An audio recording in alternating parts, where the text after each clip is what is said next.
Jake Williams pushed through the double doors of the gymnasium at Galactic Prep Academy, his backpack slung over one shoulder and a nervous smile on his face. The smell hit him first. Not the familiar scent of rubber mats and old sneakers he was used to from Earth schools, but something like ozone mixed with flowers and metal polish. Everything about this place was different, and today marked his first day as the only human student in the Academy's 300-year history. The gymnasium was massive, easily 3 times larger than any sports facility he'd seen back home. But what struck him as odd were the walls. Every single surface was covered in thick, spongy padding that looked soft enough to sleep on. The floor beneath his feet felt like walking on a giant mattress, bouncing slightly with each step. Scattered around the space was exercise equipment that looked like it belonged in a toddler's playroom rather than a high school gym. As Jake walked further into the room, conversation stopped. Literally every alien student turned to stare at him with what he could only assume was curiosity, mixed with something that looked suspiciously like fear. He'd never felt more out of place in his life. The wisps were the first ones he noticed. Ethereal, gas-like beings that floated about 3 feet off the ground, their translucent blue bodies shimmering like smoke in sunlight. They moved by gently puffing themselves forward, leaving trails of glittering particles in the air behind them. Right now, several of them seemed to be backing away from him, without making it obvious. Near the far wall, a group of cliques clustered together, their insect-like bodies chittering softly to each other. They stood about 4 feet tall on thin, stick-like legs, with large compound eyes that reflected the gym's soft lighting like disco balls. Their movements were precise but delicate, as if they were afraid of breaking something just by existing. Jake noticed how they kept glancing at him, then quickly looking away when he made eye contact. The softies were perhaps the most unusual to Jake's eyes. These blob-like creatures came in various pastel colors, pink, lavender, mint green, and they moved by flowing across the padded floor like living pudding. They communicated by changing colors and patterns across their gelatinous skin, and right now Jake could see rapid flashes of what he guessed might be alarm signals rippling through their group. At the center of this diverse gathering stood Coach Bluelight, and Jake had to crane his neck to look up at the towering figure. The coach was easily 8 feet tall, made entirely of what appeared to be living crystal. Light seemed to flow through the translucent blue structure of the coach's body, creating beautiful patterns that shifted and danced with each movement. When Coach Bluelight spoke, the voice resonated like wind chimes in a gentle breeze. "Attention, students," the coach announced, and the gymnasium fell completely silent. "Today we welcome our newest member to physical education class." The crystal being's gaze fell on Jake, and he felt like he was being examined under a microscope. "Welcome to physical education, young human. I am Coach Bluelight, and I will be your instructor for gentle movement exercises designed for civilized species." Jake looked around again, taking in the padded walls, the foam equipment, and the way every single alien student seemed to be giving him a wide berth. The barbells looked like they were made of styrofoam. The pull-up bars were wrapped in more padding than a hospital bed, and there were warning signs everywhere written in multiple alien languages that he couldn't read, but somehow gave an impression. They said things like caution, fragile, and handle with extreme care. Thanks, Coach," Jake replied, trying to keep his voice friendly and non-threatening. He'd been briefed before arriving that most alien species found humans somewhat intimidating, though nobody had really explained why. Looking around at his new classmates, he was starting to get an idea. Coach Bluelight's crystalline form brightened slightly, which Jake hoped was a good sign. "Excellent. We shall begin with basic coordination exercises. These are designed to improve fine motor control and spatial awareness without risking injury to our more delicate students." Jake nodded enthusiastically, genuinely excited to start making friends and fitting in.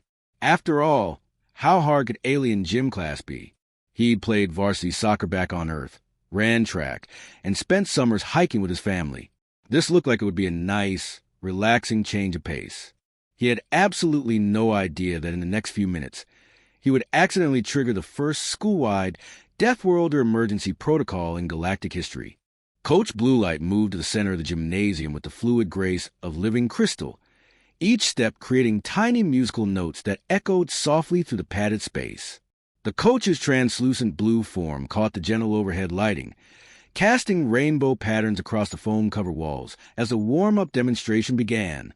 "Students, we shall commence with our standard flexibility assessment," Coach Bluelight announced in that wind chime voice. "This exercise tests your range of motion and spatial awareness. Please observe carefully, as proper form is essential to prevent injury." The coach slowly, very slowly, began to bend forward. It was like watching a careful ballet performed in slow motion. Each movement was deliberate and controlled, taking nearly 30 seconds just to lean forward at a slight angle. The alien students watched with intense concentration, as if witnessing an Olympic-level athletic performance.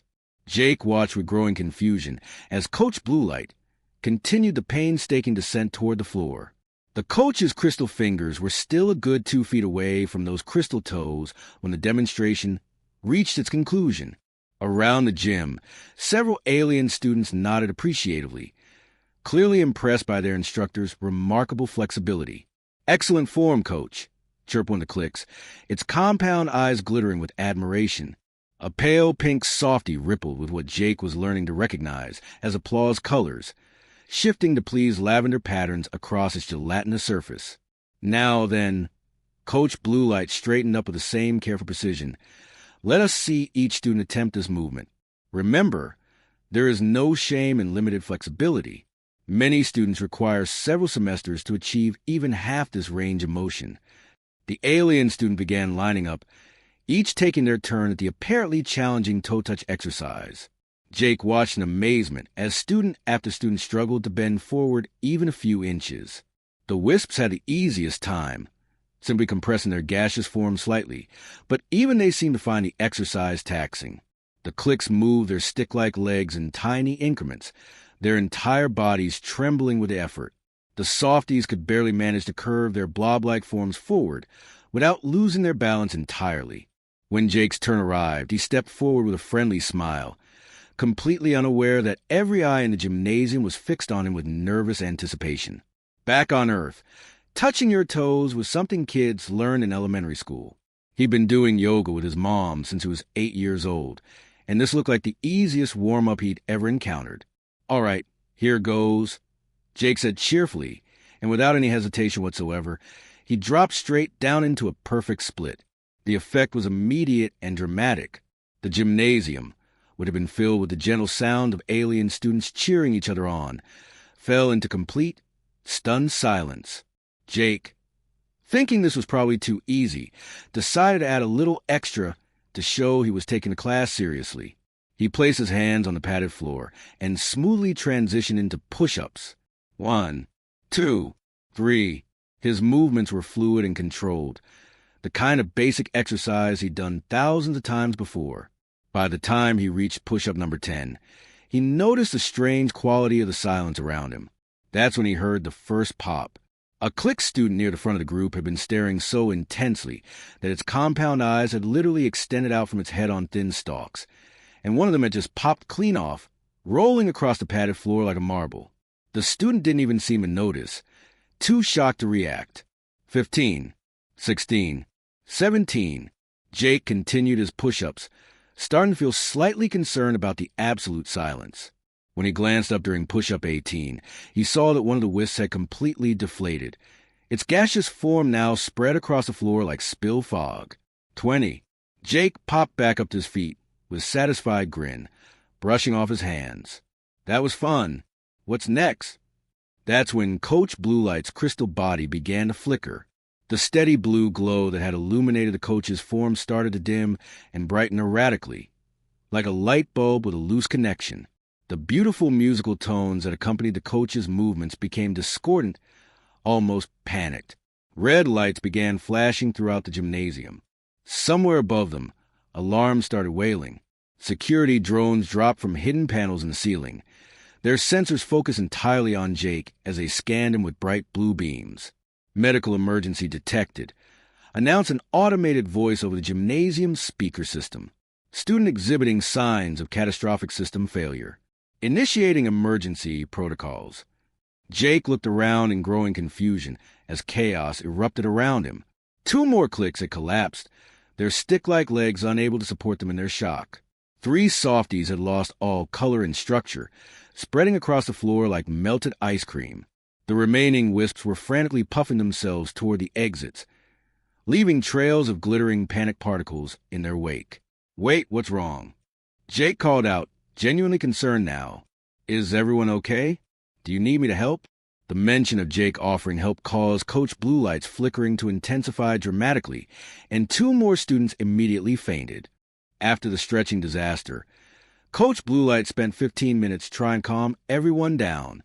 The medical drones had finally retracted back into the ceiling. 3 students had been taken to the nurse's office for shock treatment, and the coach's crystal form had mostly stopped flickering. Jake stood awkwardly to the side, still completely confused about what had gone wrong, while the remaining alien students whispered among themselves in various languages that sounded like wind chimes, clicking insects and bubbling water. "Perhaps," Coach Blue Light said slowly, the crystal voice still slightly unstable, "we should move on to cardiovascular conditioning. This is a much gentler exercise that focuses on sustained, low-impact movement." Jake perked up at this. He'd always enjoyed running, and cardio sounded like something he could do without accidentally traumatizing his new classmates. Maybe this would be his chance to blend in and make some friends. The track that circled the gymnasium was unlike anything Jake had ever seen. The surface was made of the same spongy, padded material as everything else in the room, but it had a strange quality that seemed to absorb and return energy with each step. It was like running on a giant trampoline that had been deflated to be perfectly flat. Gentle guide lights marked the lanes, pulsing in soft blues and greens that were supposed to help maintain a steady, meditative pace. "Students," Coach Blue Light announced, "we will now perform our weekly endurance assessment. The objective is to complete 1 full circuit of the track. For optimal cardiovascular benefit and safety, this should take approximately 10 minutes. Remember, this is not a race. Focus on maintaining steady breathing and controlled movement." Jake watched with fascination as the alien students began their version of cardio exercise. The wisps started by puffing themselves gently forward, floating about an inch off the track surface. Their movement was so slow and graceful that they looked like clouds drifting across a summer sky. Each little puff forward was followed by a long pause, as if they needed time to recover from the exertion. The clicks moved next, their thin legs stepping with the precise, cautious movements of someone walking across thin ice. They lifted each leg high and placed it down carefully, pausing between each step to check their balance.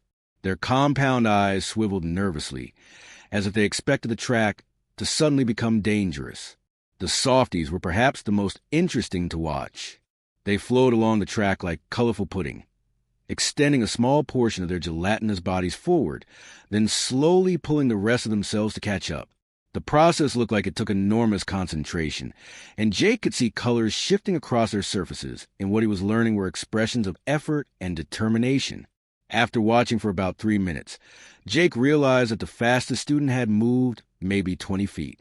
At this rate, completing 1 lap would indeed take the full 10 minutes Coach Blue Light had mentioned. Back on Earth, Jake usually ran a 6-minute mile during track practice. This was going to be the most relaxing cardio workout of his life. "All right, here I go," Jake announced cheerfully, stepping onto the track. He figured he'd take it nice and easy, maybe do a light jog that would keep pace with his classmates. He didn't want to show off after whatever had happened during the stretching incident. Jake started what he considered barely more than a walk. Back home, his little sister could move faster on her tricycle. He was practically moving in slow motion by his own standards, taking gentle, easy strides that felt more like a leisurely stroll through the park than any kind of exercise. The reaction was immediate and terrifying. Within the first 10 seconds, Jake had already passed 3 wisps, 2 clicks, and a mint green softie. The alien students scattered like startled birds, pressing themselves against the padded walls of the track. The wisp shot straight up toward the ceiling, their gaseous forms spreading thin in panic. The clicks began making sounds Jake had never heard before, high-pitched shrieking calls that sounded like smoke detectors going off. By the 20-second mark, Jake had completed his first full lap. He glanced around, confused by the chaos, but kept moving at what felt like an impossibly slow pace to him.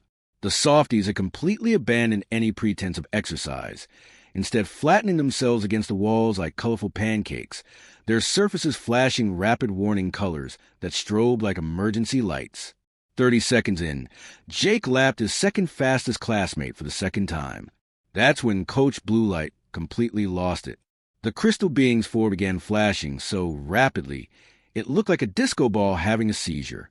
Coach Blue Light rushed to her emergency communication panel on the wall, crystal fingers flying over controls with desperate urgency. Administration. Medical emergency in Gymnasium 7. The coach's voice had lost all musical quality, now sounding like breaking glass. The human is malfunctioning. Repeat. The Deathworlder is experiencing catastrophic system failure. Jake, still jogging along at his relaxed pace, heard the announcement and immediately stopped running. He wasn't even breathing hard. This had been easier than walking to his locker between classes. Around him, the gymnasium had erupted into absolute chaos. Emergency lights flashed, alarms wailed, and he could hear the sound of medical equipment being wheeled rapidly down the hallway outside. The medical team burst through the gymnasium doors like a SWAT team, carrying equipment that looked like it belonged in a space station's emergency room. They surrounded Jake with scanners, breathing apparatus, and what appeared to be some kind of alien defibrillator. Jake looked around at the panic-stricken faces of the medical team, the traumatized alien students pressed against the walls, and Coach Blue Light's frantically flickering crystal form. "Do you guys do sprints?" he asked innocently.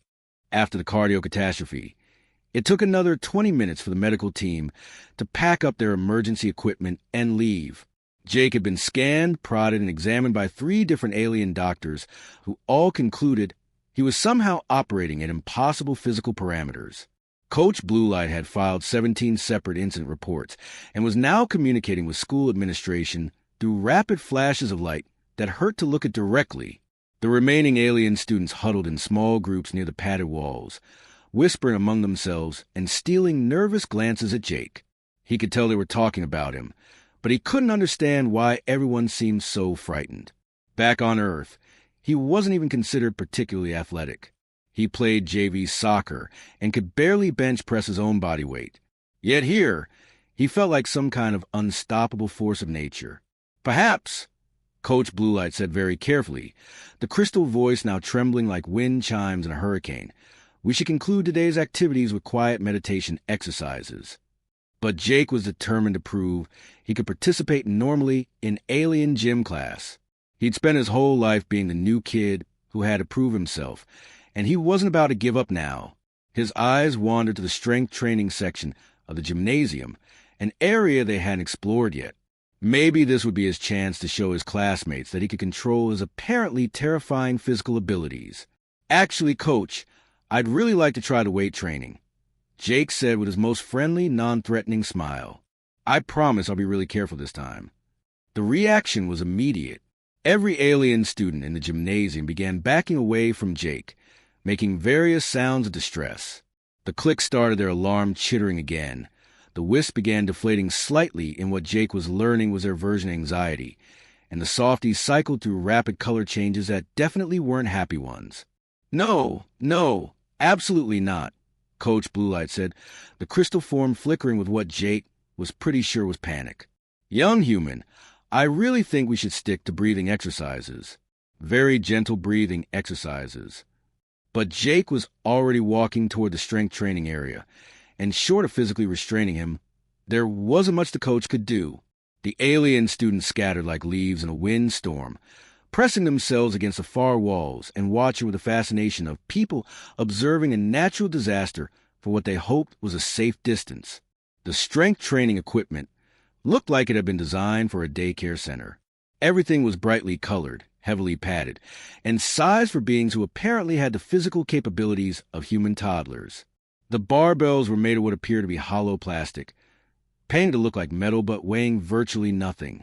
The resistance bands were thin as dental floss, and the grip strength tester looked like a toy Jake's little cousin might play with. "See? This looks totally manageable," Jake announced cheerfully, reaching for the grip strength device.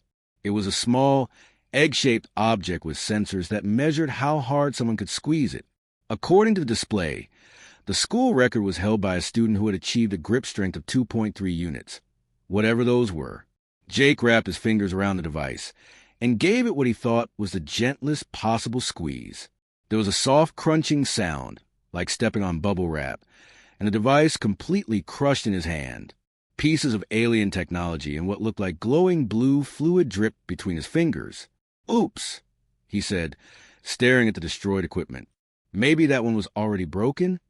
The gymnasium went quiet except for the sound of Coach Blue Light's panic light flickering, which was now strobing so fast it looked like a seizure warning. Trying to fix his mistake, Jake quickly moved to the resistance bands. These were clearly designed for gentle stretching, with warning labels in multiple alien languages that probably said things like maximum safe load, 0.5 pounds. Jake picked up what appeared to be the heaviest resistance band available and gave it a careful stretch. The band snapped immediately, making a sound like a rubber band breaking, except much sadder. Jake tried another band, being even more careful this time. It lasted about 2 seconds before suffering the same fate. By his third attempt, he'd accidentally destroyed the entire resistance band display, leaving behind what looked like alien gym equipment confetti scattered across the padded floor. "I'm really sorry about this," Jake called out to Coach Blue Light, who was now flickering so rapidly that several students had to shield their eyes. "Let me try something heavier." The free weights section featured what appeared to be dumbbells made of the same lightweight material as everything else. The largest weight available had extreme danger, maximum load written on it in several alien languages, but when Jake picked it up, it felt lighter than a can of soda. Confused, he looked around for heavier options and noticed that all the individual weights were attached to a central weight station. The station itself was a large piece of equipment about the size of a refrigerator, bolted to the floor with heavy-duty alien fasteners. Jake figured if he lifted the whole thing, it might provide enough resistance for a decent workout. He squatted down, wrapped his arms around the base of the weight station, and lifted. The entire piece of equipment came up easily, bolts and all, leaving behind deep gouges in the padded floor. Jake held it over his head for a moment, testing the weight, then gently set it back down. It was still too light for a proper workout, but at least he'd proven to himself that he could control his strength. That's when he noticed a small lavender softie struggling with what appeared to be a 1-pound weight nearby. The poor creature was straining with its entire gelatinous body, flashing colors of extreme effort and frustration. Jake's heart went out to his new classmate. "Here, let me help you with that," he said kindly, walking over to the struggling softie. Jake reached out with what he thought was the gentlest touch possible, intending to simply guide the weight into the proper position. Instead, his light tap sent the softie flying across the gymnasium like a launch water balloon. The poor creature hit the ceiling padding with a wet splat and slowly peeled off, landing in a dazed heap on the far side of the room. That was the final straw. Emergency alarms began blaring throughout the school. Automated evacuation protocols activated.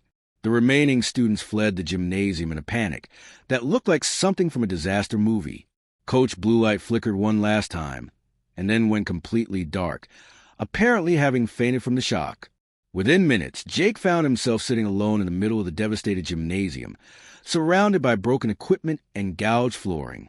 Emergency vehicles were arriving outside, their alien sirens wailing in frequencies that hurt his ears.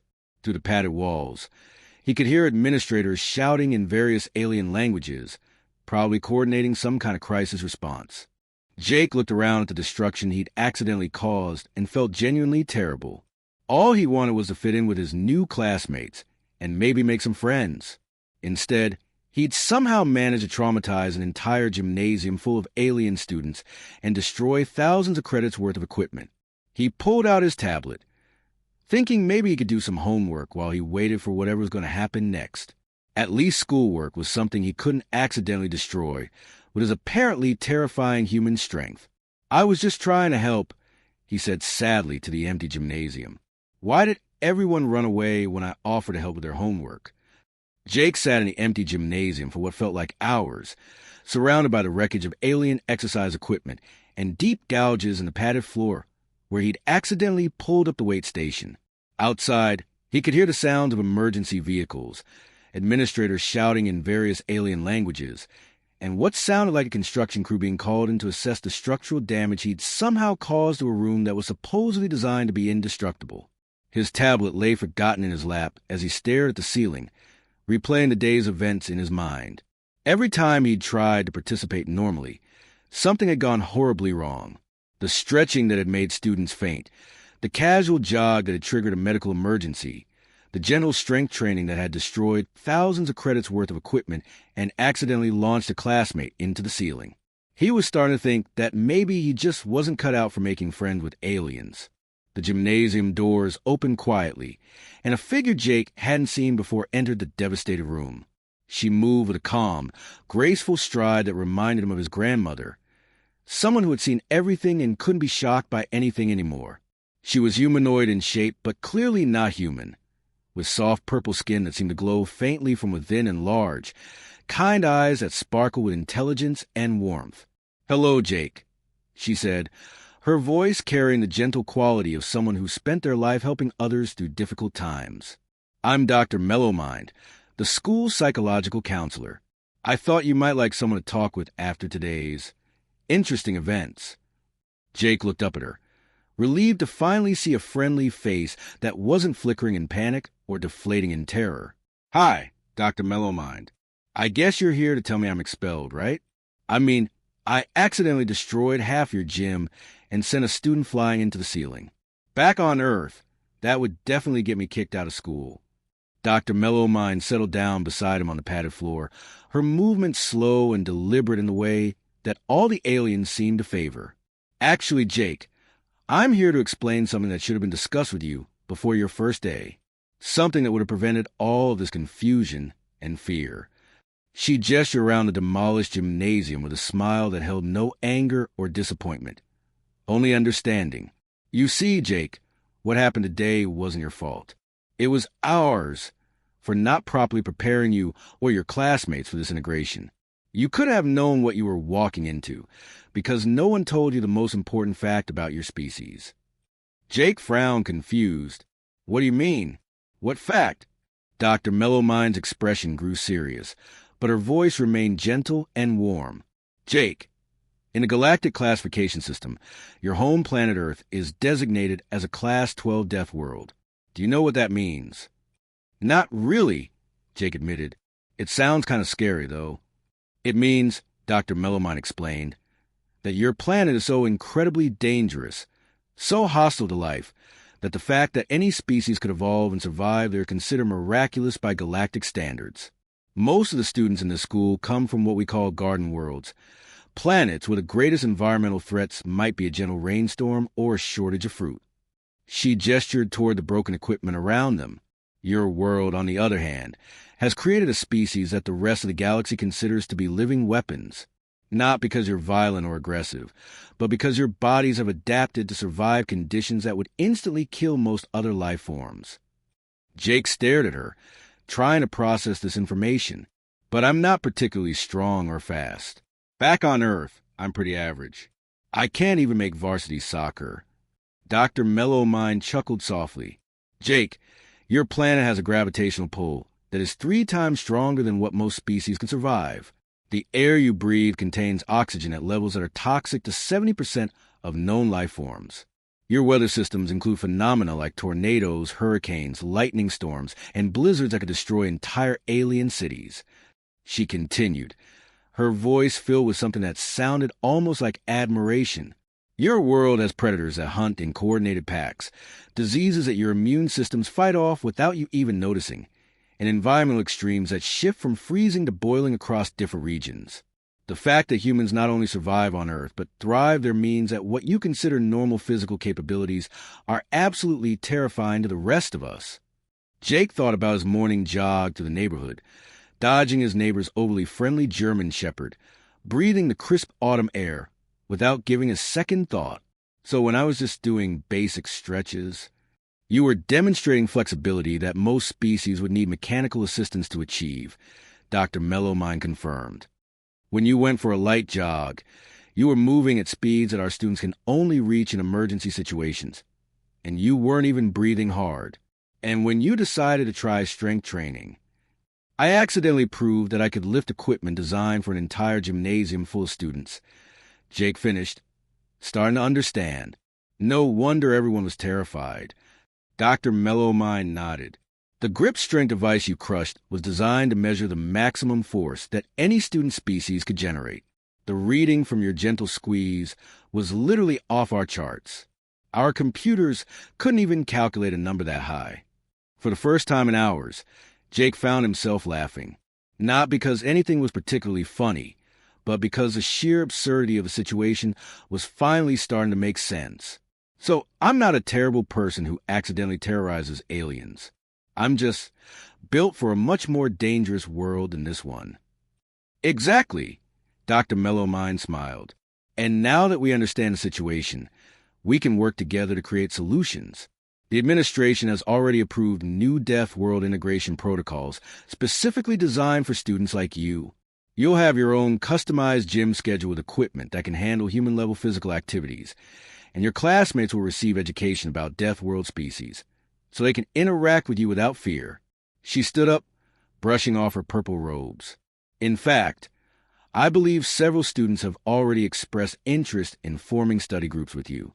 Apparently, your willingness to help that struggling softie, even though it ended badly, showed them that you have a kind heart. They'd like to be friends, just maybe in activities that don't involve physical movement. Jake grinned as he got to his feet, feeling lighter than he had all day. You know what? I'd love to join study groups. I'm actually pretty good at chess, if anyone plays that here. Chess is extremely popular, Dr. Mellowmine assured him. In fact, it's considered one of the most exciting competitive activities in the galaxy. Most species find it thrilling enough without adding physical movement to the mix. As they walked toward the gymnasium doors together, Jake shook his head with amusement. At least now I know why everyone thinks dodgeball sounds like a war crime. I was wondering about that reaction when I mentioned it yesterday. Dr. Mellowmine laughed, a sound like silver bells in the wind. Jake, the concept of deliberately throwing projectiles at other students for entertainment purposes is something that only a Deathworld species could possibly consider fun and safe. Jake paused at the doorway, looking back at the destroyed gymnasium one last time. Tomorrow would bring new challenges. But for the first time since arriving at Galactic Prep Academy, he felt like he might actually belong here, even if he did need his own specially reinforced gym equipment. Well, he said with a grin, at least I'll never be bored in PE class again.